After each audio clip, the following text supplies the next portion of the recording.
આજે બનાવશું આપણે પાણીપુરી। તો સૌથી પહેલા આપણે બટેટા બાફી નાખ્યા છે, તો આપણે ફોલી નાખ્યા છે બટેટા ને છાલી ઉતરી નાખી છે।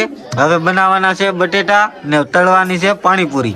તો આપણે છે ને પાણીપુરી તળવા મેળા છે, જો 5 5 10 10 પૂરી નાખી છે ને કાચો રાખી ભરી દીધી છે પાણીપુરીની। તો આપણે જો પાણીપુરી નાખી દીધી છે કાચી ને તેલમાં તળાવવા મળી છે, આગળ ફૂલીને દડા જેવી થાય। તો આપણે સુંદો તૈયાર કરવા મળ્યા છીએ।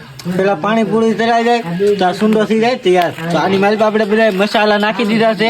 તો આપણે બનાવી નાખ્યું છે પાણીપુરીનું પાણી ને પૂરી ને બટેટાનો સુંદો અને પાપડ એ બધું થઈ ગયું છે તૈયાર।